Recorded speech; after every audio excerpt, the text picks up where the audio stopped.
제 인사법 아시죠? 샬롬.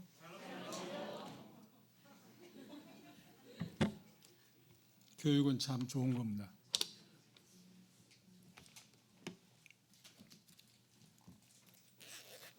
어제 숙제하셨나요? 숙제하고는 담쌌습니까? 모처럼 이렇게 숙제 한번 해봐도 재밌지 않나요? 그리고 어려운 숙제 과제는 아니었으니까. 요한계시록 2장 본문 말씀을 다시 한번 읽도록 하겠습니다.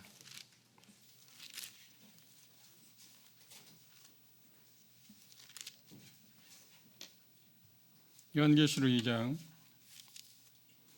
1절부터 7절에 있는 말씀까지 한 절씩 교독하겠습니다. 제가 먼저 요한계시록 2장 1절 읽겠습니다.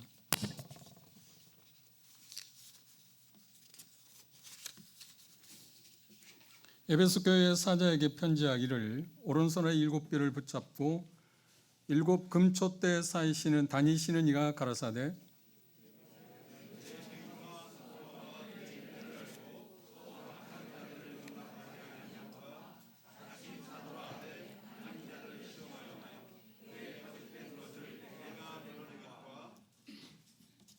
또 내가 참고 내 이름을 위하여 견디고 게으르지 아니한 것을 아노라.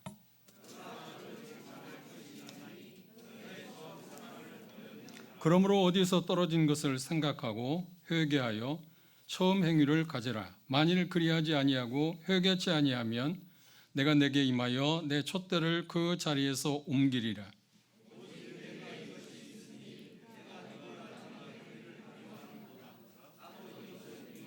7절 함께 귀 있는 자는 성령이 교회들에게 하시는 말씀을 들을지어다. 이는 그에게는 내가 하나님의 낙원에 있는 생명나무의 과실을 주어 먹게 하리라. 감사합니다.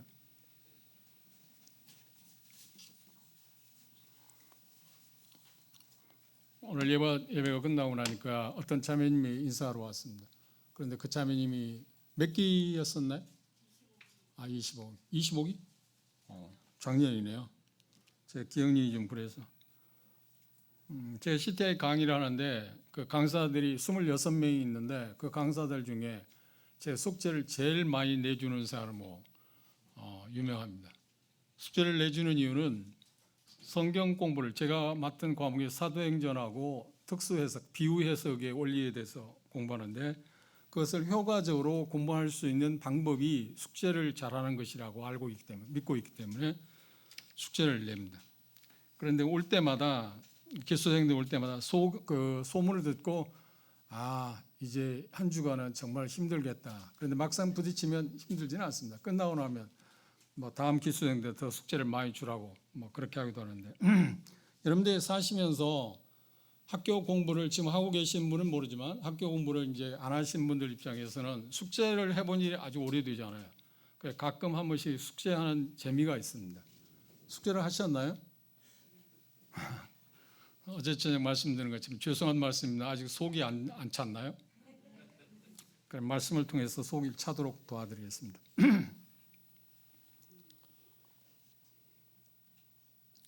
이 소아시아 7교회의 그 특징들 가운데 8가지 특성이 있다고 그랬습니다. 어떤 지역교회는 빠지기도 하고 어떤 교회는 거기에 들어가기도 하고 그랬습니다. 그런데 오늘은 지금 에베소 교회의 특성들 가운데 4번째로 주님의 칭찬이 있었습니다. 칭찬을 간략하게 이야기하면 여기 표현 가운데 뭐라고 그러냐면 그들의 수고가 있었다. 수고라고 하는 말을 그렇게 썼습니다만 그 말은 뭐냐면 어떤 표현이냐면 수고가 있다고 할 때 지쳐 쓰러질 만큼 헌신했다. 정말 대단한 열심입니다. 그런데 이 교회의 성도들을 향해서 예수님 말씀하기를 처음 사랑을 잃어버렸다는 말이 되나요? 그래서 이 말씀을 생각하면서 우리가 생각할 수 있는 그럼에도 불구하고 정말 그럼에도 불구하고 처음 사랑을 잃을 수 있겠구나. 이것이 주님의 우리에게 주는 도전이기도 합니다. 두 번째 그들의 그 칭찬이 있었는데 견딤이 있었다 그랬습니다. 그 말은 모든 상황에서 잘 참아냈다. 여러분들이 주님을 믿고 살아오는 동안에 가장 어려운 것들이 여러 가지지만 그 중에 하나가 뭐냐면 견디는 것입니다. 참 기다리는 것처럼 어려운 게 없습니다. 그런데 그 역시 성령님께서 우리 마음 가운데 그리스도의 사랑으로 우리를 강권하게 되면 잘 견뎌낼 수 있습니다. 질병이든 어떤 재난이든 여러 가지 그런 상황 가운데서 잘 견뎌낼 수가 있습니다. 그런데 에베소 교회는 잘 견뎠다. 그리고 에베소 교회의 특징 가운데 하나가 분별력이 있었다. 악한 자들이 활동하지 못하게 하고 그들에 대해서 잘 시험해 봤다고 하는 말은 어떤 이야기냐면 금을 순금 99%를 만들기 위해서 어떤가요? 옛날에는 우리 가까이 장항이 있었습니다. 그 일제 강점기 시대에 장항에 제철소가 있었는데 그곳에 금을 숙련한 그런 자리가 있었다고 합니다. 그런데 지금은 뭐 기계화돼서 컴퓨터에서 순금 99%를 찾아내는데 쉽지만 그 당시는 그 연금술사라고 그랬습니다. 그들이 쇠붙이에 금이 들어있는 돌을 열을 올려서 녹이고 흘러가게 하고 또 흘러가게 하고 자기 얼굴을 비춰서 그러니까 그건 그들의 특별한 기술입니다. 그래서 비치는 그 정도에 따라서 이게 순금이냐 아니냐를 결정했다. 이 시험한다는 말은 그런 뜻입니다. 잘 테스트 봤다. 살펴봤다. 그런데 무엇을요? 그 악한 사람들이 에베소 교회에 들어와서 활동하지 못하게 했다고 합니다. 그런데 그 부분에 대해서 어떤 부분에서 처음의 과정이지 마지막 부분에서 40년이 흘렀을 때 과정에서는 우리가 디모데전서에 본 것처럼 알렉산더와 후메나오라는 사람이 있었습니다. 그들이 믿음에서 탈선했다고. 바울 사도가 경고한 것처럼 불과 40년이 흘렀는데 그 일들이 현실적으로 일어났다는 것을 볼 수 있습니다. 그럼에도 불구하고 에베소 교회 성도들은 그러한 일들에 대해서 잘 정련하는 일들을 했었다고 이야기합니다. 그 다음 네 번째로 칭찬을 했는데 뭐라고 하냐면 그들이 그런 일을 할 때 주의 이름 때문에 이야기했다. 주의 이름으로. 참 대단한 것이죠. 이 칭찬을 예수님께서 이 교회에 대해서 이야기를 했습니다. 그리고 다섯 번째 이 부분에 대해서 사랑설례가 많은데요. 니골라당을 너희들이 미워했는데 나도 미워한다. 니골라당이 뭔가 하는 것에 두 가지로 이야기를 합니다. 학자들이 두 가지로 일반적으로 이야기합니다. 하나는 그 니골라라고 하는 말이 어원 쪽에서 말하면 백성들을 다스린다 하는 의미에서 나온 말이기 때문에 그런 어원 쪽에 있습니다. 문자적인 의미에서 그래서 평신도들을 성직자 제도가 만들어서 다스리는 그런 현상이 시작되었다고 하는 게 이야기하는 사람도 있습니다. 그런데 그것보다는 2장 14절에 보시면 발람의 교훈과 연관되어 있습니다. 민수기에 나오는 발람의 교훈.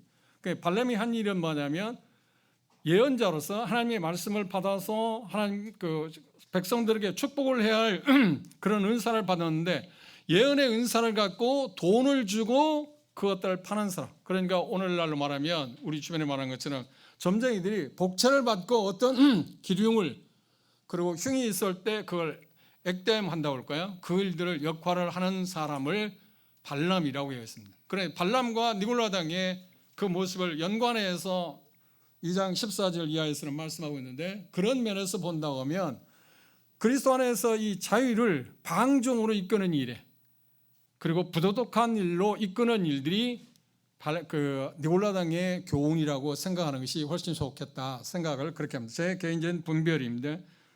이것이 에베소 교회에서 칭찬받은 5가지입니다. 이것만 이야기하려고 해도 하나 수고했다고 그러잖아요. 그거 하나만 성경적으로 다 찾아서 이야기한다고 많은 시간이 필요합니다. 간략하게 제가 요약을 해드렸습니다. 왜 이 말씀을 드리냐면 여러분들이 나중에 성경을 공부할 때 그런 부분에 대해서 한번 더 찾아보시고 도움을 받을 수 있다고 생각하기 때문에 그렇습니다. 그 다음 이제 우리가 생각할 것은 5번째 그 에베소 교회에 대한 예수님의 책망이 있었습니다. 책망의 주제가 뭐였나요? 너희들이 처음 사랑을 버렸다고 하는 것입니다. 그러면 이 본문에서 이야기하고 있는 처음 사랑은 도대체 뭘까? 그것을 우리가 규정해야 하지 않나요? 처음 사랑이 뭘까요? 일반적으로 예수 그리스도를 믿는 순간에 우리에게 주어지는 하나님의 사랑인데 첫째로 하나님을 향한 사랑입니다. 하나님을 향한 사랑입니다. 그것을 우리가 성경을 통해서 잠시 찾아보도록 하겠습니다. 넘어서 먼저 고린도후서입니다.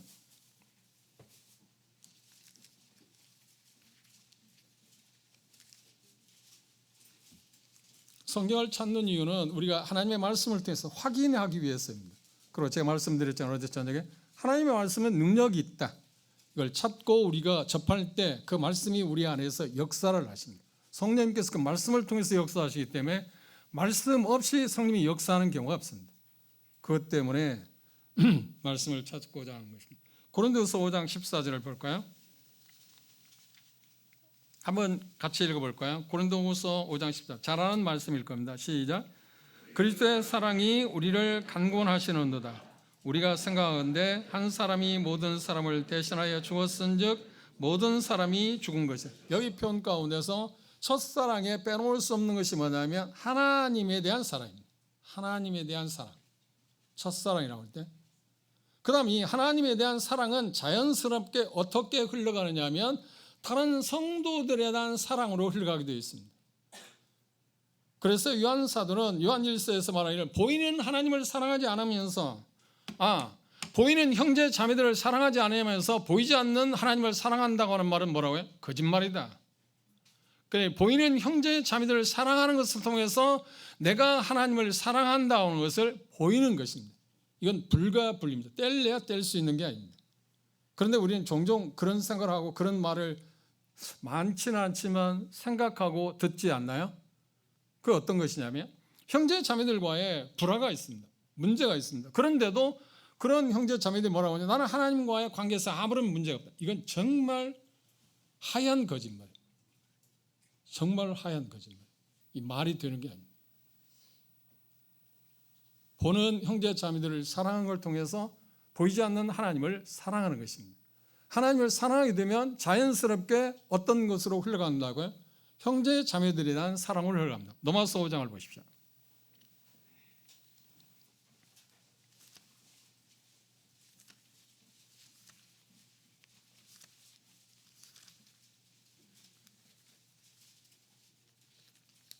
로마서 5장 5절 주목해 봅시다.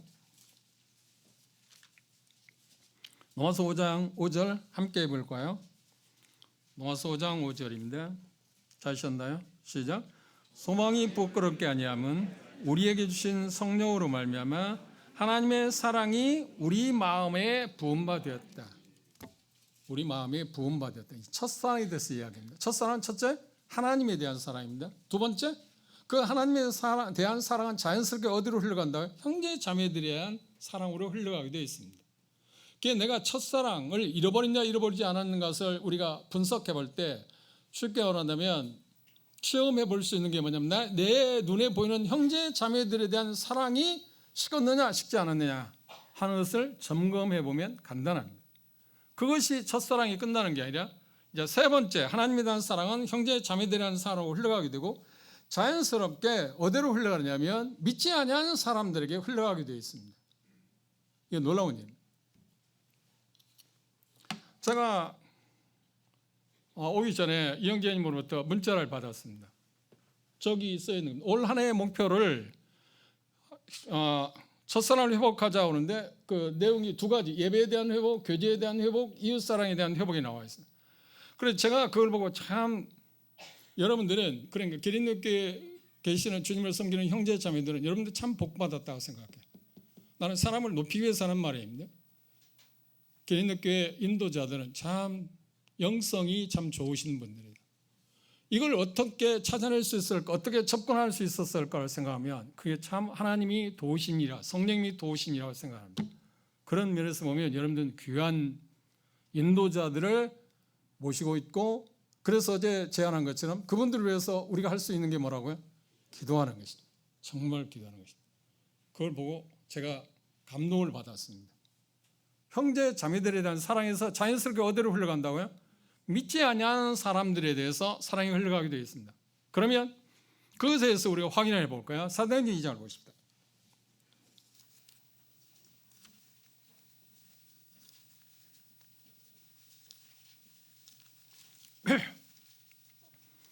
오순절에 42절부터 47절까지 내용입니다. 오순절에 그들이 베드로의 메시지를 듣고 구원을 받았는데 3,000명이 구원을 받았다.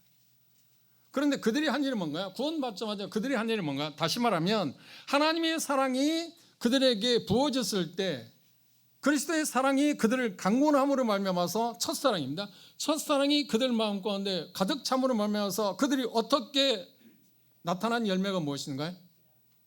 여기 보면 몇 가지가 나와 있습니다. 먼저 43절을 주목해 보십시오. 사람마다 두려워하는데 사도들을 인하여 기사와 표적이 많이 나타나니 믿는 사람이 다 함께 있어 모든 물건을 서로 통용하고 또 재산과 소유를 팔아 각 사람의 필요를 따라 나눠줬다. 이게 뭡니까? 형제 자매들이라는 사랑을 흘러갔습니다. 그런데 이 말씀은 한시적입니다. 규범이 아닙니다. 우리의 모든 것을 내놓고 형제 자매들을 사랑해야 한다는 말입니다. 이 당시는 오순절과 관련해서 이제 시골에서 올라온 분들이 오순절에서 오순절 와서 얼마 동안 체류하겠다고, 일주일이나 많은 분들은 뭐 한 달 체류할 수 있지만 그렇지 않잖아요. 그곳에 와서 자기들이 오순절을 지키기 위해서 왔는데 그때 어떤 일이 일어나냐면 성령님에서 구원을 받았습니다. 그러니까 노잣돈이 다 떨어졌는데도 내려갈 생각을 안 했습니다. 그러니까 그들을 그 구원받은 형제 자매들에 대해서 일상적인 삶에 대해서 책임을 져줘야 되잖아요. 새끼를 주어야잖아요. 도와줘야 하잖아요. 그래서 예루살렘에 있는 많은 형제들이 자기가 가지고 있는 부동산을 팔아서 내놓기 시작. 누가 베드로가 이야기한 게 아닙니다. 하나님 말씀한 게 아닙니다. 그리스도의 사랑이 강권하는 그 사랑으로 인해서 첫사랑이 그들의 마음을 두르자마자 그 자연스럽게 나옵니다. 어떤 일이요? 형제 자매들에 대해서 자기의 것을 전혀 아까워하지 않는 마음. 이게 첫사랑입니다. 그럼 내게 지금 그런 마음이 있나요?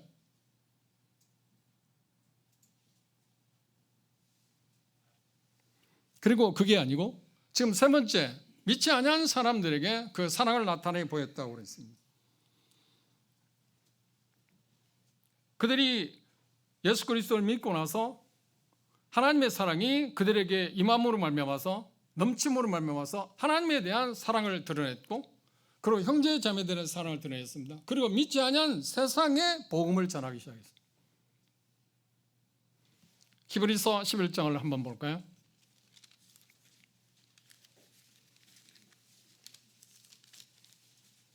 히브리서 11장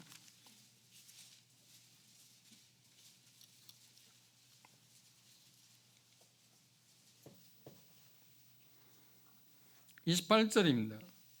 그 중에 아가보라 하는 한 사람이 일어나 성령으로 말하되 천하가 크게 흉돈 들리라 하더니 글라우디오 때에 그렇게 되니라. 제자들이 각각 그 힘대로 유대에 사는 형제들에게 부조를 보내기로 작정하고 이를 실행하여 바나바와 사울의 손으로 장로들에게 보냈다. 제가 성경에서 아까 말씀드린 것처럼 사도행전을 강의를 오래 해왔습니다. 18년째 해왔습니다. 그러니까 사도행전은 거의 내용을 지금도 계속해서 연구를 합니다. 연구를 하지만 사도행전 그 내용을 많이 알고 있다고 생각했어요. 그 알고 있다는 그것 자체가 종이 한 장 차이. 그 사도행전에 숨겨있는 그 역사적인 그 사건을 다 찾아가려면 아직도 평생을, 주님을 만날 때만 그걸 풀 수 있다고 생각합니다. 여러분들 생각할 때 기린노 교회가 어떤 교회가 되면 좋겠다고 생각하십니까? 바꿔 말하면 성경적인 교회는 어떤 교회일까요? 제가 성경을 찾아보니까 예루살렘 교회도 좋은 교회입니다. 우리 모델이 될 수 있습니다. 그러나 예루살렘 교회보다도 안디옥 교회가 정말 모델입니다. 정말 성경적인 교회입니다. 이런 교회가 될 수 있다면, 제가 꿈꾸는 교회가 바로 이 교회입니다. 이런 교회가 될 수 있다면 정말 아름다운 교회일 겁니다. 성경적인 교회 딱 제가 찾아낸 게 지금 현재까지 그랬습니다. 안디옥 교회입니다. 그런데 안디옥 교회 가장 두드러진 게 뭐냐면 7가지가 여기 나와 있는데 그 중에 하나를 지금 이야기합니다. 그들이 복음을 전했는데 어떻게 복음을 전했냐면 스데반의 그 순교로 말미암아서 핍박을 가하니까 예루살렘에 있는 사도들만 빼고 다 흩어졌습니다. 그런데 대다수 흩어질 때 어디로? 고향으로 갔습니다. 그런데 이 구브로에서 출신들이 어디까지 왔냐면 안디옥까지 왔습니다. 안디옥이 두 지역이 있습니다. 밑에 안디옥하고 갈라디아 지역의 비시대 안디옥이라는 게 있습니다. 최초의 선교 사역을 시작한 이 안디옥 교회입니다. 그러니까 이 안디옥 교회 2000년 전에 그곳에 있는 형제 자매들이 주님께 그리스도의 사랑으로 말미암아서 헌신하고 그리스도의 사랑이 그들을 강권함으로 말미암아서 복음을 전한 결과로 우리에게, 나나 여러분에게 복음이 지금 전해졌습니다. 그건 정말 놀라운 일입니다. 복음의 능력입니다. 그런데 그들이 복음을 전할 때 어떤 사람이 복음을 전하냐? 여기 보면 이름 없는 사람들, 어떤 은사 있는 사람이다 표현하지도 않았어요. 그들이 1차적으로 대다수는 유대인들에게 복음을 전했는데 이 안디옥에 일어나서 형제 자매들이 복음을 누구에게 전하면 이방인들에게 복음을 전했어요. 그때 주님의 손이 함께함으로 말미암아서 많은 사람들이 교회에 더해졌어요. 그래서 시작된 것이 안디옥 교회입니다. 안디옥 교회의 두드러진 특징 가운데 하나가 뭐냐면 여기 말씀하신 것처럼 흉년이 될 거라고 예고를 했는데 그 예고대로 흉년이 왔어요. 예루살렘에 있는, 그러니까 큰 집이라고 쉽게 생각하면 됩니다. 이건 작은 집이고요. 그렇죠? 큰 집에 있는 예루살렘 교회에 있는 여러 형제 자매들이 기근으로 말미암아서 힘들다는 소식을 들었습니다. 그때 그들은, 안디옥 교회 성도들은 어떻게 했나요? 그리스도의 사랑이, 첫사랑이 그들을 지배하고 있을 때, 거기에 잠겨 있을 때 그들은 어떻게 했냐면 다른 형제 자매들에서 기꺼이 자기들 자신의 것을 나누기 시작했어요. 그런데 이 표현 가운데 문자를 보면 대단히 우리 마음 가운데 충격인 말씀이 하나 있습니다. 다시 볼까요? 29절에 보시면 제자들이 뭐라고 했나요? 각각이란 말은 무슨 말이에요? 빠짐없이. 이게 지금 그리스도의 사랑이 우리에게 지배했을 때입니다. 어떤 사람하고 어떤 형제 자매들하고 어떤 형제 자매들 안 하는 게 아니라 다 했다. 그런데 다 하기는 어떻게? 분량대로, 믿음의 분량대로 각각. 그렇죠? 각각. 왜 그들은 그렇게 했나요? 그리스도의 사랑이 그들을 강권했기 때문에. 그들에게 복음을 전해준 먼저 된 형제 자매들이잖아요. 예루살렘 교회가. 그렇죠? 그들에 의해서 복음이 전했기 때문에 그것에 대해서 감사한 마음으로 그리스도의 사랑이 강권하기 때문에 그 예루살렘 교회 형제 자매들이 어려움을 알고 도와주는 일을 시작했는데 어떻게? 다 참여했다. 각각. 여러분들은 이 기린는 교회에 어떤 일들, 아니면 여기 내용 보면 구제도 나와 있더라고요. 정말 잘하는 일입니다. 우리가 성경적인 교회라고 알고 있는데 우리가 하나 놓치고 있는 게 있어요. 구제에 대해서 우리는 등한히 하고 있습니다. 하나님께서 성경적인 교회 가운데 빼놓을 수 없는 게 구제라는 항목도 있습니다. 우리는 그런 면에서 성경에서 말하고 있는 것을 놓치고 있는 경우가 있습니다. 그런데 안디옥 교회는 그걸 잘했습니다. 그리고 앞에서 이야기하는 걸 한번 볼까요? 자, 20절 주목해 보십시오. 11장 20절에 보시면 그 중에 구브로와 구레네 몇 사람이 안디옥에 이르러 헬라인에게도 말하여 주 예수를 전파했다. 하나님에 대한 사랑이 형제 자매들의 사랑으로 왔습니다. 형제 자매들에 대한 사랑이 어디로 흘러갔나요? 그렇죠. 복음 전파에 있었습니다. 복음 전파. 복음 전파는 은사 받은 사람들만의 몫이 아닙니다. 내가 만난 그 예수 그리스도를 나도 전할 수 있습니다. 복음 전파하는 일에서 가장 효과적인 방법이 뭔가요? 간증입니다. 내가 어떻게 예수님을 만났는가. 그래서 사도행전에 보면 바울 사도는 3번이나 다메섹 도상에서 사도행전 9장에서 구원받은 사건을 3번이나 계속 어떤 기회가 있을 때마다 그걸 이야기하잖아요. 왜? 그것보다도 가장 효과적인 복음 전한 방법이 없으니까. 그렇다면 내가 예수님을 만났다 하면, 복음을 듣고 구원받았다면 내가 어떻게 예수님을 만나게 됐는가. 그래 바울 사도의 간증의 내용을 딱 3가지로 구원받기 전에, 복음을 듣기 전에 자기가 어떤 사람이었는가, 그리고 복음을 들을 때 상황을 이야기합니다. 그리고 복음을 듣고 나서 내가 어떻게 변했는가. 이거 간단하지 않나요? 내가 구원받았으면 누구나 그거 할 수 있지 않나요? 말은 좀 어눌하고 서툴지 몰라도. 그런데 다시 말씀드립니다. 복음을 가장 효과적으로 전할 수 있는 방법이 뭐라고요? 간증입니다. 그건 다 할 수 있지 않나요? 그리스도의 사랑이 강권하게 되면 그걸 한다는 겁니다. 그럼 뭐라고 해요? 여러분들은 이 복음을 전하기 위해서 지금 무슨 일을 하고 있습니까? 여러분들 예수 그리스도를 처음 믿는 순간 내 가까운 사람을 생각했습니다. 어떤 사람은 부모일 수도 있고 어떤 사람은 자녀일 수도 있고, 여기 학생들 같은 경우는 부모들도 있긴 해야겠지만 자기 친구들, 그래서 데려왔을 겁니다. 그렇죠? 그게 자연스러운 거예요. 누가 하라고 하지 않았어요. 누가 하라고 하는 게 아니라니까요. 그래서 사랑이 강권하니까, 첫사랑이 내 마음을 지배하니까 자연스럽게 그걸 말하고 싶어요. 왜? 내가 만난 그 예수님이 너무 좋으니까. 천국, 지옥, 그건 다음 이야기입니다. 그 만난 그분이 너무 좋으니까, 정말 매력적인 분이니까 그분을 말하고 싶은 거예요. 사랑의 특징이 뭔가요? 사랑의 특징이 뭔가요? 내가 사랑한 대상에 대해 자랑하는 것입니다. 그래서 그런 말이 있지 않나요? 사랑하고 감기는 속일 수 없다. 그러니까 저 사람이 사랑하고 있는가 않는가, 자기들은 청년들 보면 내가 시베 가르칠 때 그렇고 동서에도 그렇고 지금도 그렇습니다. 청년들이, 형제자매들이 자기들은 사랑의 표현을 안 한 것 같이 보이지만, 그런데 자세히 살펴보면 어떤 상대방에서 자꾸 이야기를 해요. 자꾸 이야기를 해요. 그 사람만 이야기해요. 그게 뭐라는 거야? 지금 거기에 젖었다는 말이에요. 사랑하게 되면 그 사람을 자꾸 이야기하고 싶어요. 그래, 중심이 어디에 있나요? 그렇지, 고사성에 그런 말이 있죠. 오매불망, 자나깨나 그 사람만 생각해요. 사랑하면. 그럼 생각해보세요. 첫사랑을 잃었다고 할 때 예수 그리스도에 대해서 여러분들 오매불망하십니까? 자나깨나 그분을 생각하시는가요?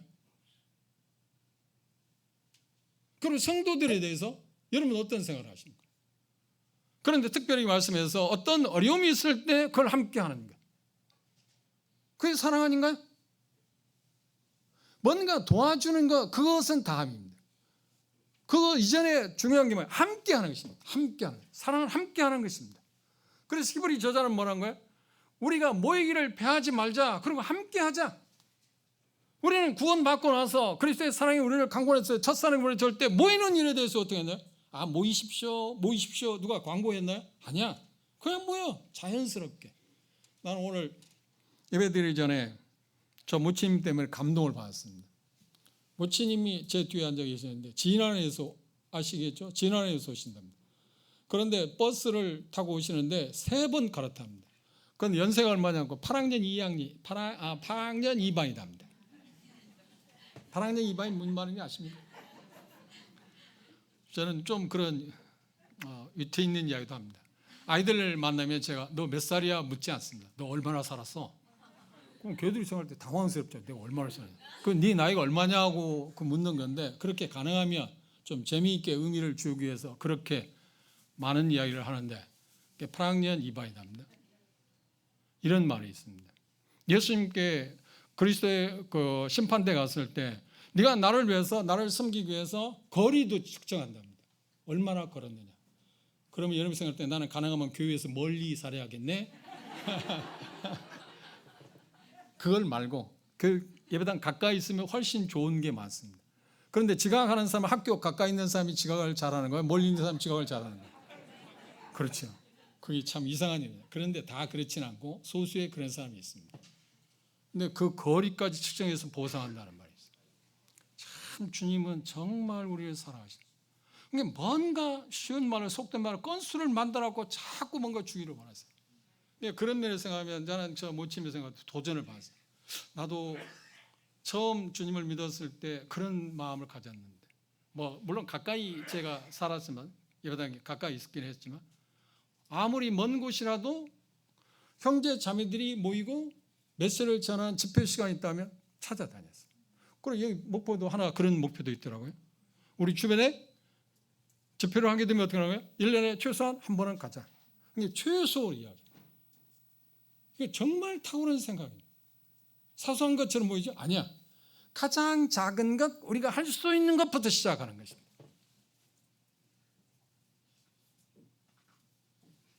하나님은 우리에게 무거운 것을 들라고 하지 않습니다.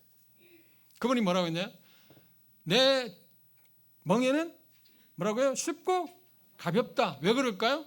멍에는 멍해지 않나요? 짐은 짐이잖아요. 그런데 대신해서 그분이 내 것을 들어준다는 거예요.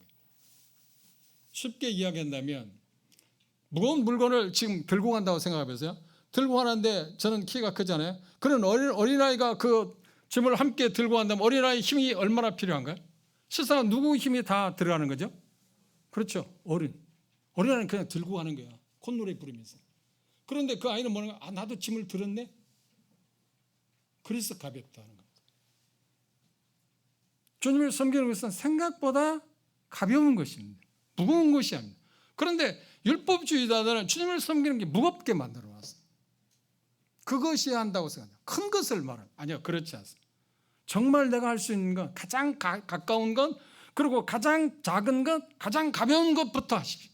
하나님이 원하는 게 바로 그것입니다.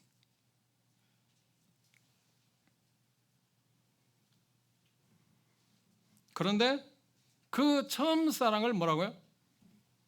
다시 본문으로 돌아갑시다.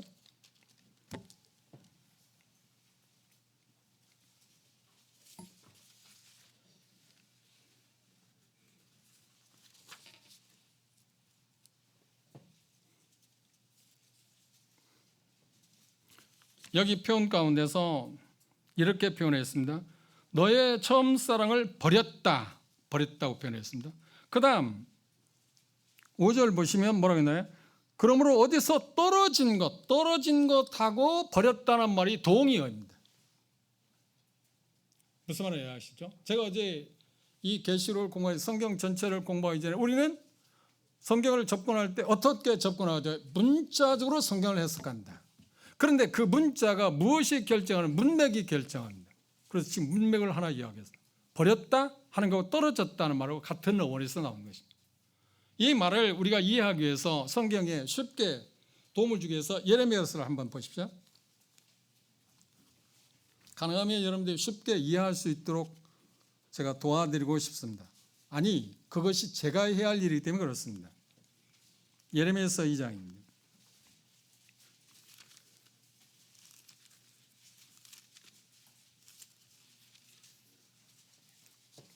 예레미야서 2장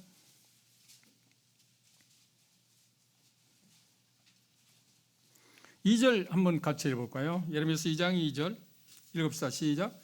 가서 예루살렘 거민의 귀에 위쳐 말할지니라. 여호와께서 이같이 말씀하시기를 내 소년의 때에 위와 내 결혼 때의 사랑, 내 결혼 때의 사랑. 영신자만 여러분 가운데 결혼하신 분 계시죠? 결혼 때 사랑을 기억하시는가요? 추억하시는가요?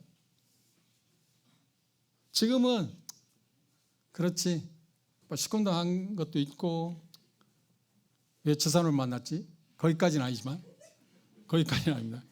거기까지는 아닐 겁니다. 근데 저 사람 만나서 이렇게 살려고 그랬나? 거기까지는 아닙니다. 그런데 좀 결혼 때 사랑하고는 좀 식어진 경우가 있잖아요. 그런데 제가 생각할 때 여러분 대다수의 결혼 때 사람보다 더 상승된 분이 있을 것입니다. 그러니까 젊은 사람들은 오늘 연애 시절하고 결혼한 후에, 그래서 일반적으로 연애할 때 사랑은 그냥 자연스럽게 돼요. 그러나 결혼 후의 사랑은 의지적으로 해요. 이게 성경이 가르칩니다. 의지적인 거예요. 그런데 내 결혼 때 사랑이라 해서 이 첫사랑에 대한 표현을 예레미야는 이렇게 표현했습니다. 내 결혼 때 사랑. 그런 게 사랑의 최고 경지에 올랐을 때를 지금 표현한 겁니다. 그런데 이 사랑에 대해서 에베소 교회에 대해서는 사랑을 버렸다 떠났다 그러잖아요. 그런데 이 표현 가운데 보시면 어떤 표현을 하고 있냐면 이렇게 표현을 했습니다. 예레미야서 2장 15절을 한번 보실까요? 13절입니다. 그걸 말씀하시고 문맥을 쭉 따라오다가 그들에 대해서 뭐라고 하냐면 13절 내 백성이 두 가지 악을 행하였나니 곧 생사의 근원되는 나를 뭐라고요? 버렸다. 같은 어원입니다. 버렸다. 그래서 그들의 결과는 무엇인가요? 바벨론의 포로로 잡혀갔어요. 모든 것을 다 잃고 첫사랑을 그들이 잃었을 때 모든 것을 다 잃었어요. 에베소 교회에서 첫사랑을 잃어버리고 회개하지 않으면 어떤 걸 이야기했나요? 징계를 이야기했어요. 촛대를 옮기겠다. 촛대를 옮긴다는 말이 꽤 어려운 말입니다만 여하튼 촛대를 옮기겠다. 그런데 이스라엘 백성들의 결혼 때 사랑을 너희들이, 그러니까 첫 사랑을 버렸기 때문에 너희들은 그 대가로 혹독한 징계를 받아야 하는데 바벨론에 침략을 받아서 모든 것을 다 잃고, 그렇죠? 그리고 70년 동안 포로 생활을 했습니다. 결혼 때 사랑, 첫사랑에 대해서 언급을 했습니다. 같은 그런 내용입니다. 또 하나 신뢰를 볼까요? 열왕기상을 보십니다. 솔로몬에 대한 이야기입니다.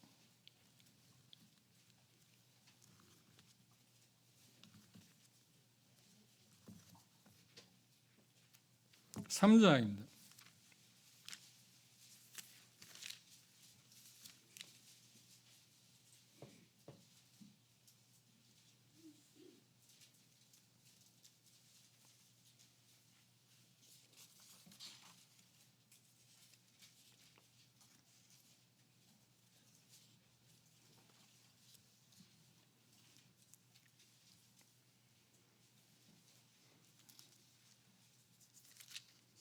열왕기상 3장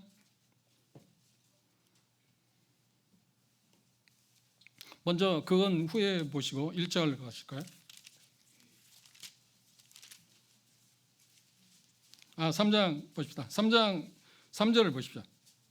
3장 3절에 솔로몬이 여호와를 사랑하고 그 부친 다윗의 법도를 행하되 오히려 산당에서 제사를 선포하였다. 솔로몬이 처음에는 여호와를 사랑했습니다. 사랑했다. 그러니까 첫사랑이 그에게 있었다는 겁니다. 그런데 11장을 넘어가 볼까요? 그런데 그것이 둔갑했습니다. 바뀌어지고 말았습니다. 11장 1절 주목해 보십시오. 솔로몬 왕이 바로의 딸 위에 이방의 많은 여인을 뭐라 했다고요? 그러니까 하나님을 사랑한 데서 어디로 돌아왔었어요? 바꿨나요? 그렇죠. 이방 여인을 사랑했어요. 그걸 떨어졌다. 첫사랑을 잃었다. 결혼 때 사랑을 상실했다. 그러니 좀 실감이 나죠. 신뢰가 있으니까. 막연하게 생각하면 안 되기 때문에 그래서 제가 그 신뢰를 찾아본 것입니다. 그러면 여기 버렸다는 말이 뭘까요? 떨어졌다는 말은 뭘 이야기할까요? 그게 우리에게 중요한 거 아닌가요?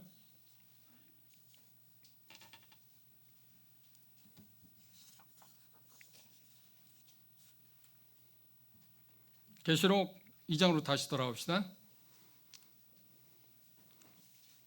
4절에 그러나 너를 책망할 것이 있나니 너희 처음 사랑을 버렸다. 그리고 5절에는 떨어졌다. 떨어지는 것을 생각하고 회개하라고 그랬습니다. 그 말을 쉽게 말한다면 다른 것으로 대체되었다는 겁니다.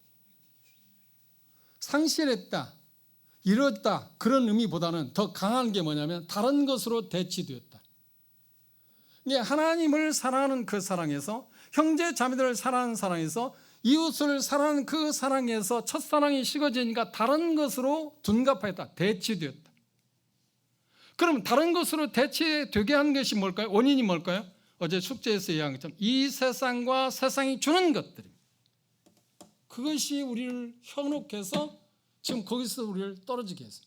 근데 중요한 말은 뭔가 사랑이 있었는데 그거 식어졌다는 말이 아닙니다. 강한 표현이 뭐라고요? 바뀌어졌다. 사랑하는 대상이 바뀌어졌다. 그것을 고린도 7장에서 바울 사도는 뭐라고 했냐면 이혼이 뭔가요? 사랑하는 남편과 사랑하는 남편의 사랑에서 벗어나는 거 아니에요. 그 장문에서 벗어나는 게 이혼이잖아요. 그렇죠? 근데 대상이 바뀌어졌다는 말이에요. 하나님을 사랑하는 사랑에서 첫사랑을 잃었다는 건 하나님보다도 그 다른 어떤 것을 대신 찾았다. 식어졌다는 말은 다른 겁니다. 일반적으로 생각할 때 식어졌다고 생각해요. 아니요, 식어진 게 아닙니다. 훨씬 더 중압감 있는 이야기입니다. 대체물로 바뀌었다. 아까 얘기했잖아요. 솔로몬이 신뢰를 들었잖아요. 솔로몬은 어떻게 했다고요? 하나님을 사랑했어요. 그런데 뭘로 바뀌었어요? 하나님 대신 뭘로 바뀌었어요? 이방 여인들을 사랑으로 바뀌었어요. 딴 사람. 그리고 이스라엘 백성들이 결혼 때 사랑을 하나님에 대한 사랑을 갖고 있었는데 그들은 뭘로 바뀌었어요? 우상을 섬기는 우상으로 바뀌었어요. 요한일서 5장에 보면 우상을 멀리하라고 말씀했어요. 그런데 본문의 내용을 문맥을 잘 보시면 지금 뭘 이야기하고 있냐면 하나님을 섬기는 사랑에서 사랑하는 거하고 우상을 대비해서 말하기를 우상을 멀리하라고 말했어요. 우리가 생각하는 것처럼 그런 우상을 멀리한다는 그런 의미가 아닙니다. 문맥을 보시면 더 강한 그 표현입니다. 이스라엘 백성은 우상을 섬겼어요. 뭐 대신? 하나님 대신. 그것을 뭐라고 한다고요? 첫사랑을 잃었다. 결혼 때 사랑을 잃었다. 이게 엄중한 이야기겠죠? 다른 것으로 대체했다는 겁니다. 그러면 다른 것으로 대체했는데 그 다른 것으로 대체한 것이 뭐냐는 거야. 하나님은 뭐라고 말씀하신다고요? 어제 잠시 우리가 접근했습니다. 요한일서 2장에서 세상과 세상이 주는 것으로 대체했다는 말이에요. 왜요? 그게 매력적이니까. 그리고 그걸 쫓으면 훨씬 더 행복할 것 같으니까, 그걸 쫓으면 훨씬 더 성취감을 누릴 것 같으니까, 그것만이 될 것 같으니까.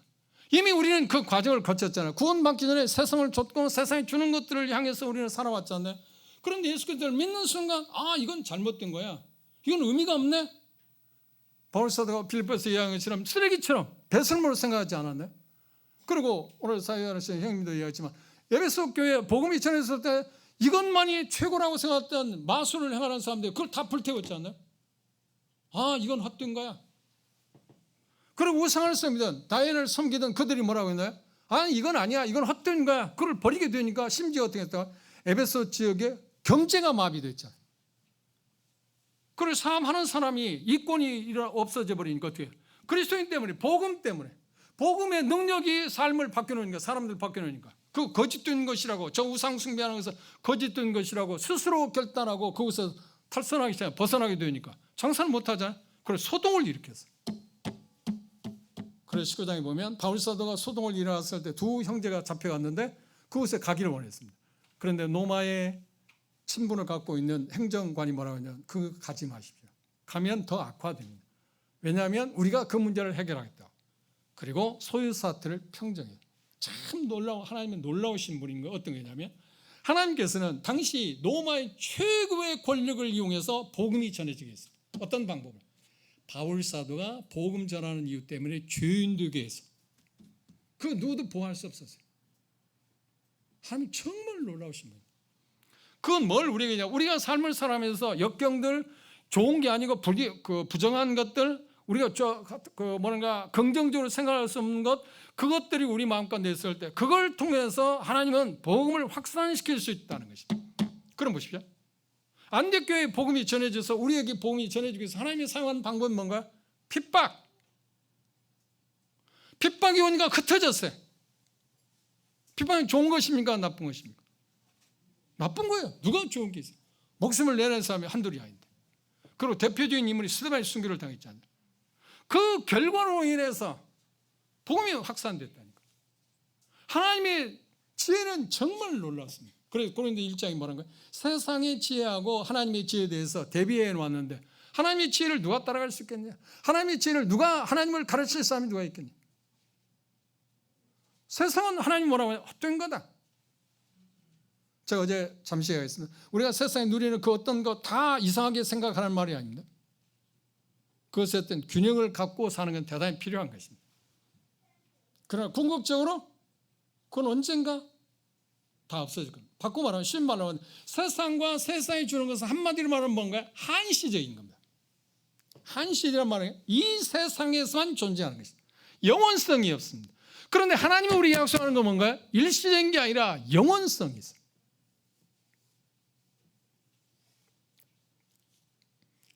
그래서 짐 엘리엇 형제는 에콰도르 가서 복음을 전하면서 순교를 당했습니다. 그 형제가 복음을 순교당할 때 그런 유명한 말을 했습니다. 영원한 것을 얻기 위해서 일시적인 것을 버리는 것은 바보가 아니다, 지혜로운 사람이다. 우리는 지혜로운 사람입니다. 예수 믿는 것은. 왜요? 일시적인 것이 아니라 영원한 것을 우리는 추구하기 때문에. 일시적인 말이야. 100년 동안 여러분이 영원을 누리시겠습니까? 아니면 억년 동안 영원을 누리시겠습니까? 아니면 영원토록 영원을 누리겠습니까? 그럼 100년 동안은 영원을 누리는 것을 포기하고 영원한 영원을 누릴 수 있다고 하면 그걸 선택하는 지혜 아닌가요? 그런데 세상은 사단이 세상에 주는 것들, 세상이 주는 것들을 통해서 우리의 눈을 가려놨어요.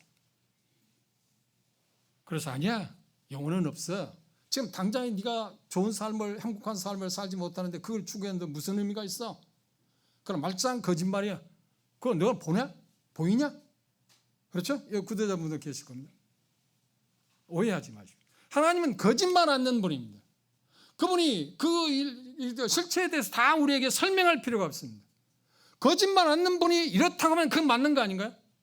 사람들은 모두 다 어때? 거짓되고 부패하게 되어 있습니다. 그런데 거짓된 사람의 말을 받아들이는 거예요? 아니면 참되신 그분의 말을 받아들이는 거예요? 말씀을 받아 어느 쪽입니까? 그건 자명하지 않나요? 예수 그리스도를 믿는 것은 지혜로운 겁니다. 어리석은 게 아니라니까요. 그런데 사단은 뭐라요? 어리석다, 천국이 어디 있냐, 지옥이 어디 있냐 오해하지 마시오. 하나님 거짓말하는 거 그거 있다. 사실이다. 그리고 그것을 사실인 것을 여러 각도에서 성경을 통해서 증명해 놓았어요. 관심을 갖고 여러분들이 들으려고 하면, 성경이 말씀하는 걸 들으려고 하고 보려고 하면 하나님 뭐라고 말씀하시죠? 예수님 뭐라고 약속하시죠? 말해 주겠다, 가르쳐 주겠다, 보여주겠다. 문제는 어디에 있나요? 우리가 들으려고 하지 않습니다. 보려고 하지 않습니다. 그래서 우리에게는 문제가 있는 것입니다. 그럼 이제 우리로 하면 첫사랑을 빼앗아간, 잃게 하는, 타락시킨, 그러니까 내리막길을 걷게 한 그 원인들을 우리가 생각해 봅시다. 연일서 2장입니다. 이제 숙제 조사를 하겠습니다.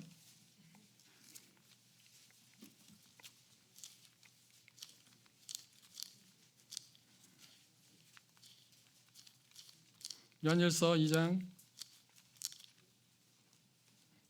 15절부터 한번 읽어볼까요? 다시 한번 읽어봅시다. 시작.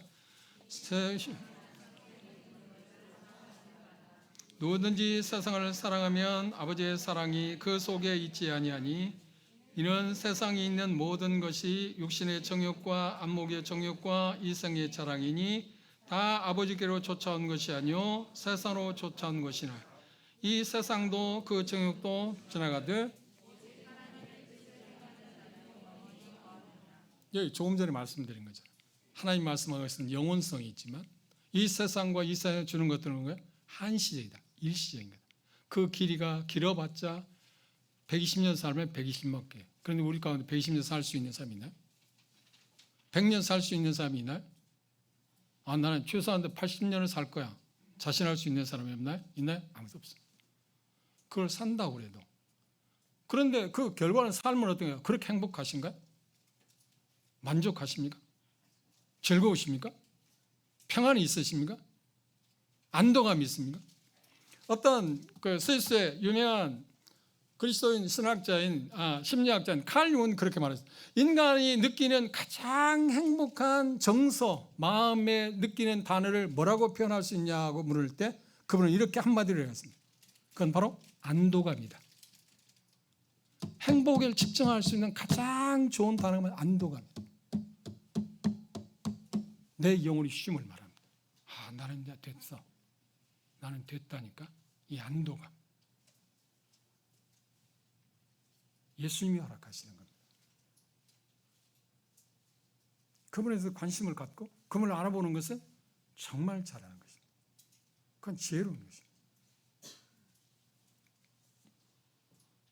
그럼 숙제 조사합시다. 이 사랑이라는 단어가 몇 번 나온다고요? 제가 생각 가운데 같으면 여기 장로님들에게 크게 대답하신 분에 상을 주라고 하고 싶은데 그런 기회는 없어요. 점심 때 애찬 메뉴가 뭔가요? 잘 모릅니까? 왜? 뭘 몰라요? 애찬 당번에게 전가를 보내야 하나요?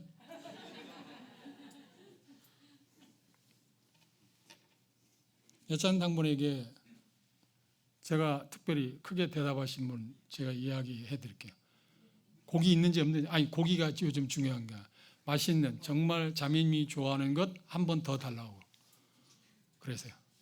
그리고 왜 그러냐고 하면 강사님이 숙제를 잘했기 때문에 그렇게 하라겠다. 3번 답니다. 이 말씀에서 하나님 말씀하신 건 뭐냐면, 하나님이 줄 수 있는 거하고 세상과 세상이 줄 수 있는 것을 비교해 놓았습니다. 그걸 대비하기 위해서 이야기했습니다. 그런데 하나님이 주시는 것은 영원성이 있고 세상이 주는 것은 뭐라고요? 일시적인 거다. 그래서 우리는 영원한 것을 추구해야 합니다. 그렇죠? 그런데 첫사랑이 우리에게 있을 때 우리는 영원한 것을 추구했습니다. 그래서 영원한 것을 생각하기 때문에 그것을 향해서 우리는 가져와서 그 표들을 향해서 갔습니다. 그런데 그렇게 삶을 살아오다가 어느 순간 우리는 그것을 잃게 되었습니다. 바꿔 말하면 대치하기 시작. 하나님 말고 다른 것으로 대치하기 시작했어요. 그 무엇으로 대치했다고요? 세상과 세상이 주는 것으로.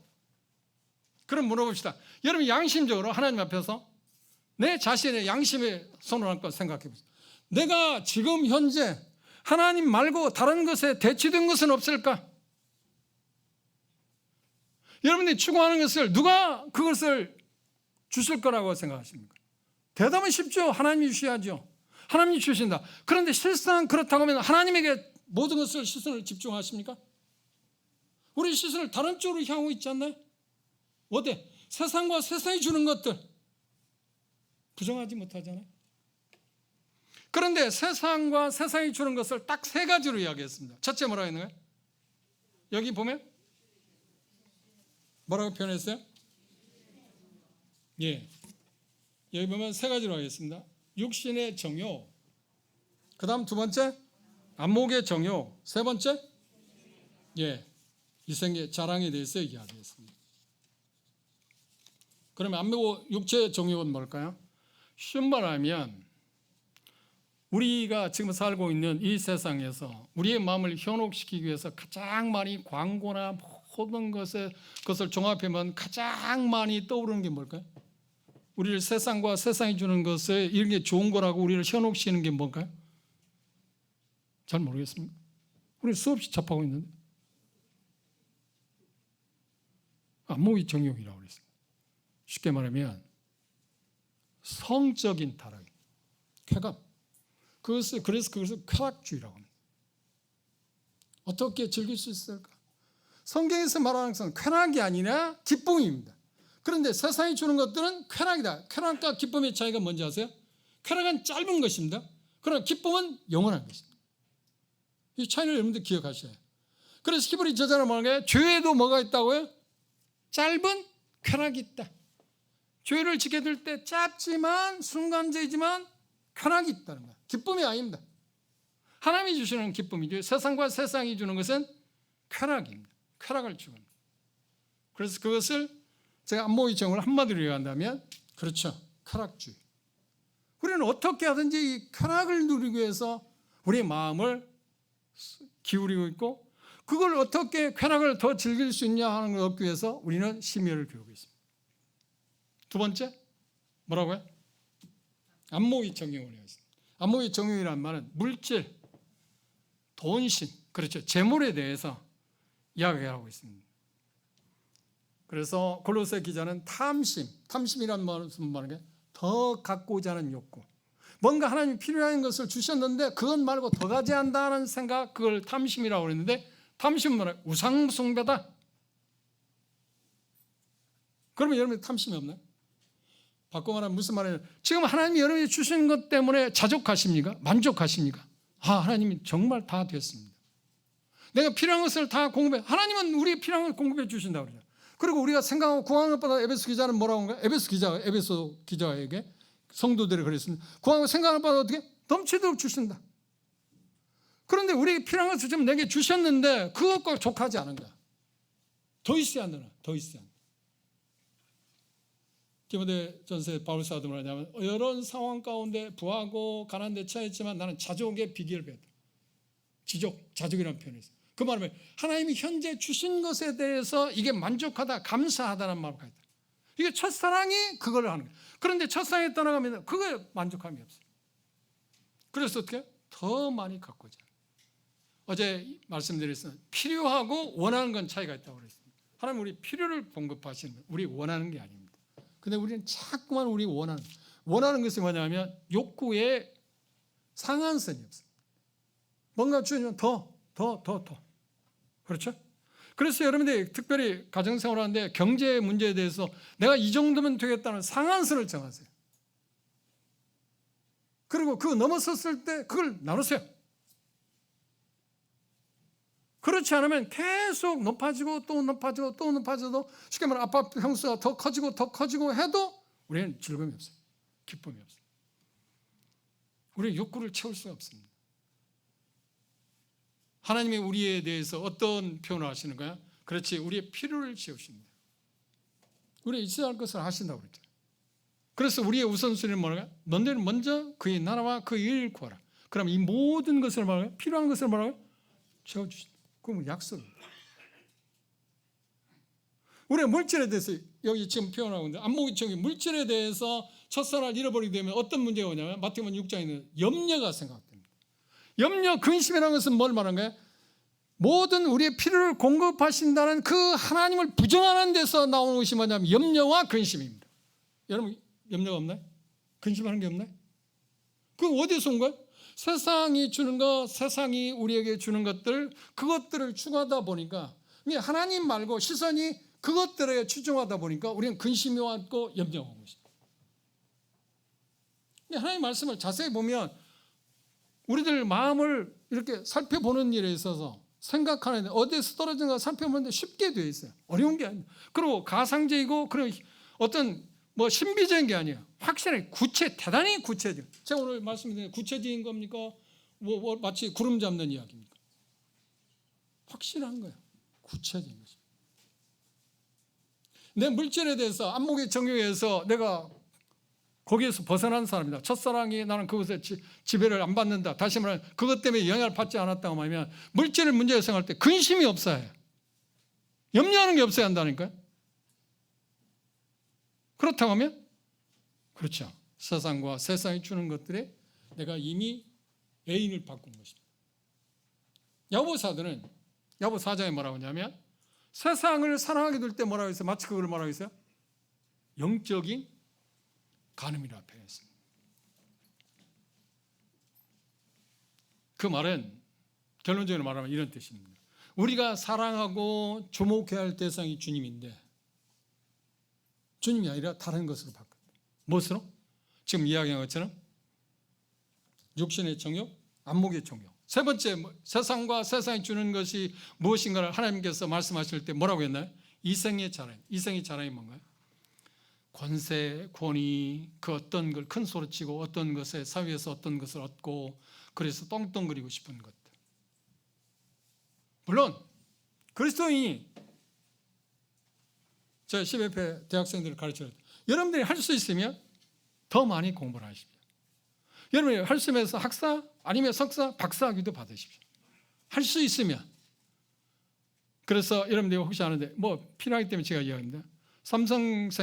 삼성전자의 사장이 누군지 아세요? 이정비 형제입니다. 서울대 다닐 때 제가 10회패에서 가르치는 그 형제가 학사 졸업하고 그 형제의 특징이 있습니다. 초등학교부터 학교 들어갈 때는 1등을 못하는데 졸업할 때는 꼭 1등 하시는 형제. 학사를 마치고 석사 하는데 삼성재단에서 계속 장학금을 줘서 공부를 했습니다. 그런데 가정이 그렇게 넉넉하지 않았습니다. 그런데 상담을 했습니다. 어떻게 하면 좋겠습니까? 그래서 제가 이야기했습니다. 형제는 더 많이 공부를 하십시오. 지금 당장에 그만두고 삼성전자에 가면 보수도 받고 가정의 보탬이 되겠지만 그 당장의 모습을 봐지 말고 나중에 그것을 생각하고 더 하면 좋겠다. 그래 부모님들을 잘합니다. 부모님들이 만났습니다. 그래서 제가 이야기했습니다. 아드님은 이것을 끝나지 않아요. 박사학위까지 이야기하십시오. 그러면 더 다른 게 다를 겁니다. 그래서 그 부모님이 어렵지만 그렇지 공부를 했습니다. 제가 이야기하고자 하는 것은 뭐냐? 할 수 있으면 큰 꿈을 가지세요. 그렇죠? 그런데 무엇 때문에 그걸 하죠 이제? 그렇죠. 예수님을 높이기 위해서. 전에는 내 어떤 부귀영화, 어떤 내 존재 가치, 다른 사람에게 내가 이렇다고 뭐 그 지위, 어떤 명예, 그것을 나 자신이나 뭐 가문, 어떤 부모님들의 욕구 충족을 위해서 했다고 하면 이제 그걸 하기는 하는데 뭐 때문에 하는 겁니까? 예수님 때문에, 복음 때문에. 전혀 다른 겁니다. 똑같은 것인데 그 말을 쉽게 이야기하자면 김신조 사건에 아시죠? 내가 김신조 때문에 군대 생활을 3개월 더 했어요. 3개월 더 했어요. 참. 근데 김신조가 넘어왔을 때 많은 사람이 죽고 김신조가 전향했잖아요. 전향했을 때 우리 정부에서는 뭐라 했는데 네가 이북에서 배운 모든 기술을 버리라고 그랬을까요? 사용하지 말라고 그랬을까요? 아니요. 사용해라. 그런데 이제 누구를 위해서 전에는 사용했나요? 그렇죠. 이북 북관 그 누구누구 김모 씨를 위해서 그걸 사용했다. 그런데 전향이기 때문에 이제 누구를 위해서? 인민이 아니라 이북 인민이라 남한 국민들을 위해서 사용하다. 똑같은 거예요. 그런데 누구를 위해서 사용하느냐에 따라서 나쁠 수도 있고 좋은 것이 있다. 우리 가지고 있는 건 그렇습니다. 주님을 위해서라고 하면 그걸 사용하십시오. 그런데 여기 이야기는 이생의 찬양은 주님 말고 주님과 아무런 상관 복음의 어떤 진보나 그걸 가지고 위한 게 아니고 그냥 자기 자신의 명예나 그런 영달 그걸 위해서 추구하는 것들. 그런데 이 부분에 대해서는 자매님들이 생각할 때 나는 이 부분엔 그렇게 해당 상황이 없는데 이해를 합니다. 그럴 확률이 있어요. 그런데요, 형제들, 남자들은 그렇게 쉽지가 않습니다. 그런데 그게 어떤 그 높은 자리만을 지금 이야기하는 게 아닙니다. 내가 지금 하고 있는 일 가운데 조금 더 높은 거. 계단을 하면 1층의 계단을, 첫째 계단을 받고 있는데 두 번째 계단을 받고자 하는 거. 내가 지금 갖고 있는, 지금 현재 내게 주어지는 지위나 내가 가지고 있는 그런 명예나 그런 것보다 더 높아지고자. 그것들이 뭐라고요? 이생의 자녀라고 했습니다. 그런데 하나님 뭐라 말씀하시나요? 그것들이 추구되고 얻었다고 할지라도 그건 어떻다고요? 일시적인 거다. 내가 주는 것만이 영원하다. 그럼 우리는 이제 결정을 내려야 합니다. 어떻게 결정이 되는 거예요? 예수님께서 하나님께 말씀해서 다시 본문에 돌아와서 계시를 보십시오. 세 가지를 제안했습니다.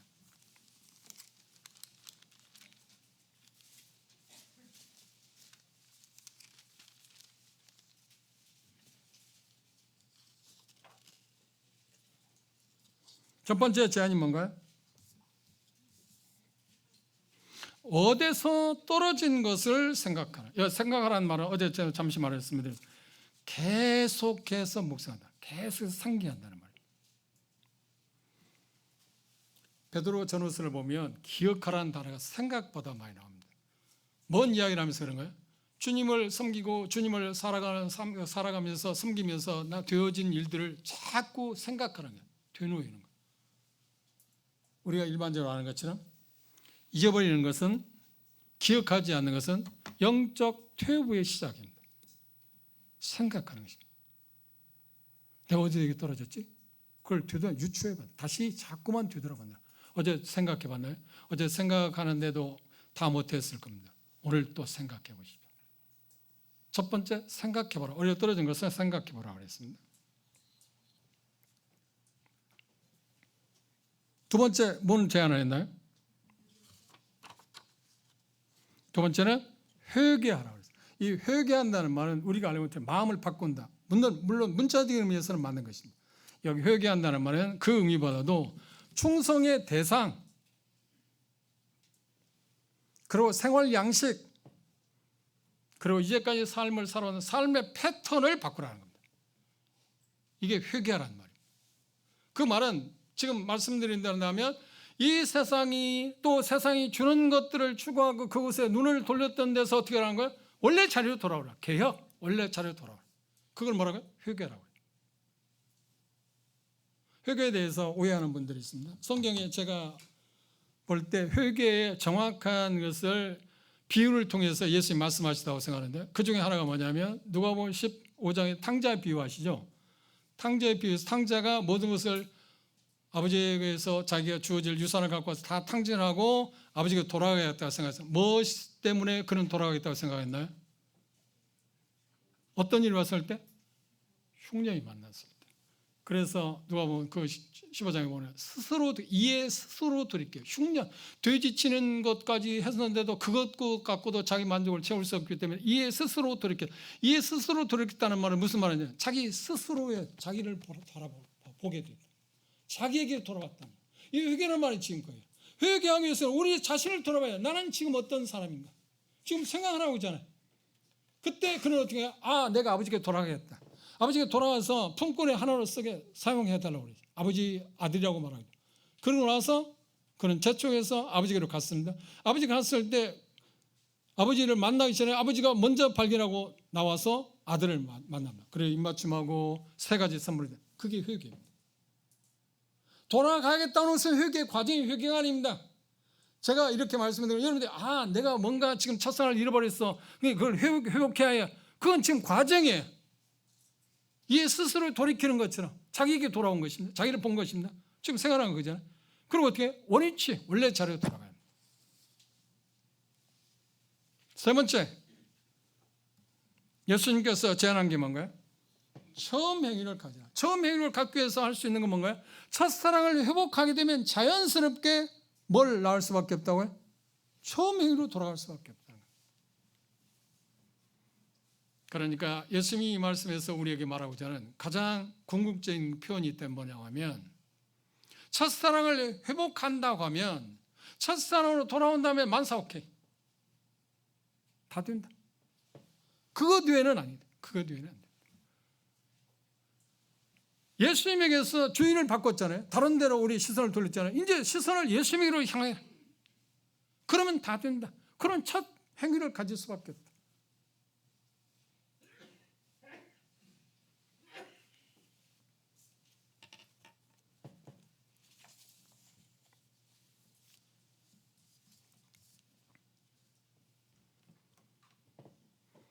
예수님께서 제자들을 선택했을 때 무엇 때문에 제자들을 선택했다고 생각하세요? 일반적으로 그렇게 생각합니다. 복음 전하고 귀신을 쫓아내는 능력을 행하고, 그래서 복음을 전하도록 하기 위해서 그러니까 일꾼들로 부르셨지. 아니요. 그건 맞습니다. 그것도 맞습니다. 그런데 먼저는 무엇 때문에 부르셨다고요? 누가 마가복음을 한번 볼까요?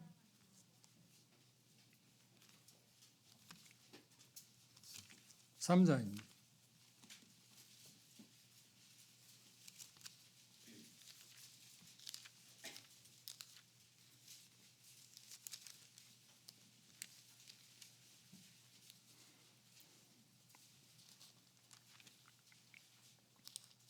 마가복음 3장 24절 보십시다. 이에 12를 세우셨으니 12절 불렀습니다. 그런데 이는 그들을 부른 이유가 뭐라고요? 첫째 뭐라고요? 마가복음 3장 14절. 제가 말 잘못했네. 마가복음 3장 14절 한번 읽어볼까요? 시작.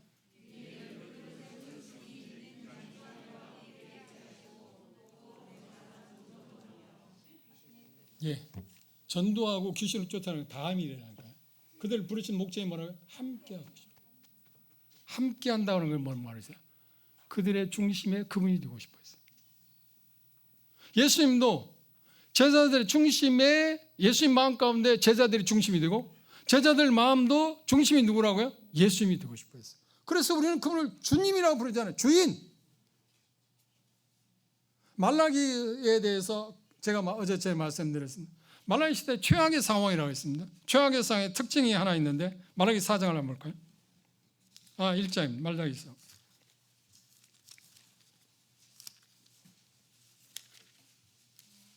말라기 1장 6절을 한번 보십시다.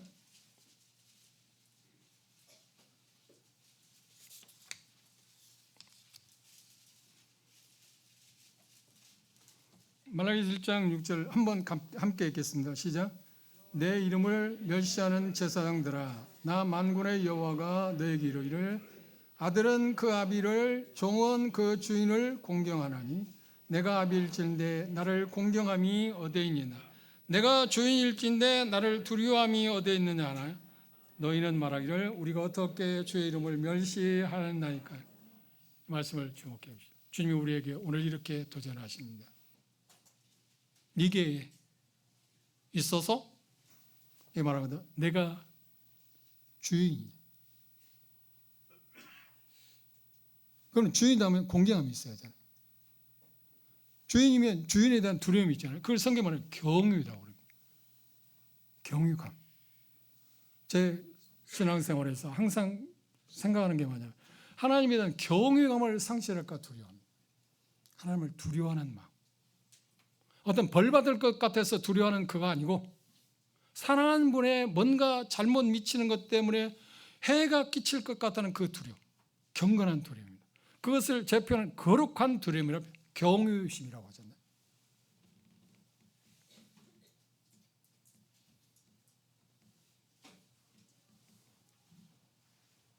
이제 마쳐야 할 시간입니다.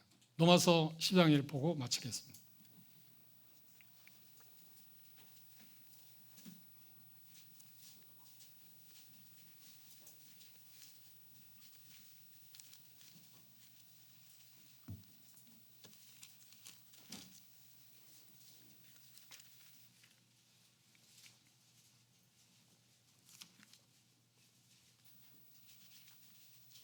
로마서 12장 1절 말씀을 하십니다. 그러므로 형제들아 내가 하나님의 모든 자비하심으로 너희를 권하노니 너희 몸을 하나님이 기뻐하시는 거룩한 산 제사로 드리라. 이는 너희의 드릴 영적 예배니라.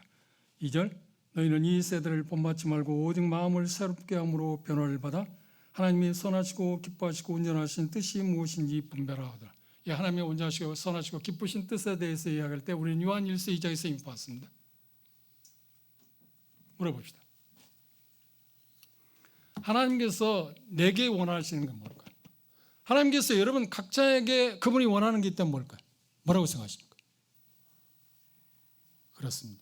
나를 원하십니다. 나를 원한다니까. 내게 주어지는 그 어떤 것들, 시간 뭐 그런 게 아니라 나를 원한다. 그 표현을 뭐라고 하냐면 쉬운 말로 해서 이해할 수 있는 거라고 생각하는데 카지노 뭐 노름하는 분들 그분들이 자기가 가지고 있는 그 미천이라는 거야. 그걸 몽땅 다 건다. 그 말에 올인이라고 그래요. 예수 그리스도에게 올인을 하는 사람. 나는 예수님만 임해야 합니다. 다른 게 아니고 그때 그분은 우리의 필요한 것을 충족시키는 분이라니까. 그분은 나를 원하세요. 내가 가지고 있는 어떤 부산물들, 내가 가지고 있는 어떤 걸 드릴 수 있는 그것이 아니라 그건 다음 문제. 나를 원하신다는 거예요. 여기 요한계시록에 나오는 에베소 교회가 그분 아니고 그러니까 대상이 그분 아니고 다른 것에 있으면서도 이것도 드리고 이것도 드리고 이것도 드렸잖아요. 그리고 칭찬도 받았잖아요. 그런데 주님은 주인 되심을 아니야. 그것도 좋은 것이지만 그러나 더 중요한 것은 나다.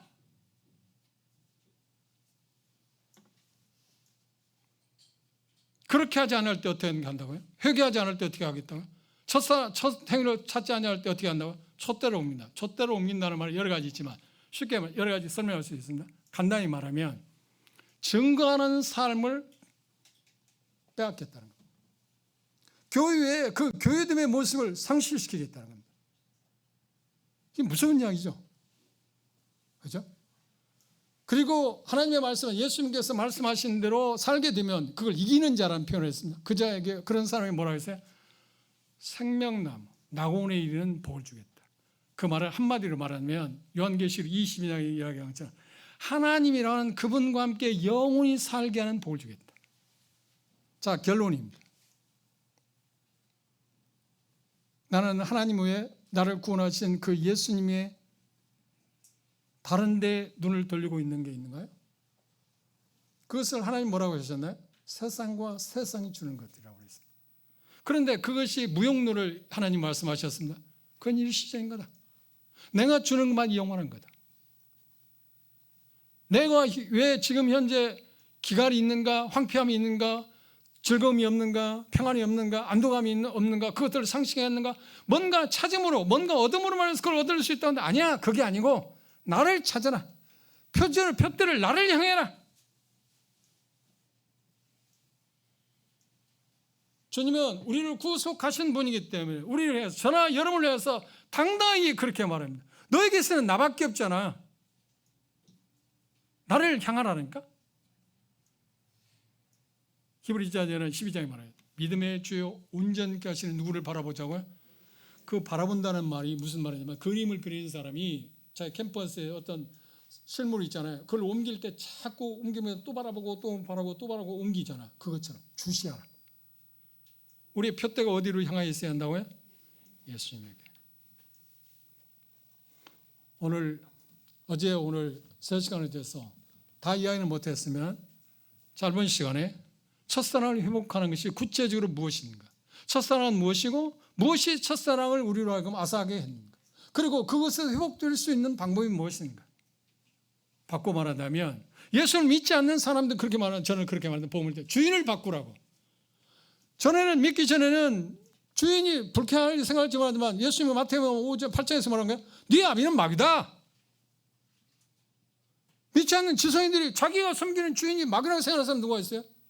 그런데 죄라고 하는 것을 통해서 그들의 꽃비를 갖고 마음대로 조정하고 있잖아요. 그런데 예수님을 믿는다는 말은 무슨 말이에요? 그 아비를 바꾸는 것입니다. 주인을 바꾸는 것입니다. 주인을 바꾸지 않기 때문에 잘못된 주인을 섬기고 있기 때문에 마태복음 25장에 있는 것처럼 마귀와 가는 것에 믿지 않는 사람들이 주인 때문에 그것을 간다고 말하지 않나요? 마찬가지로 그리스도인 우리가 이제 주인을 만났잖아요. 예수 그리스도를 만났지 않나요? 그런데 예수 그리스도 그것 말고 사랑하는 사람을 바꿨어. 그것에 대해서 그러니까 내가 잘못했습니다. 나는 이제 돌아갈래요. 하나님, 내가 이제 돌아갈래요. 하나님 저를 도와주십시오.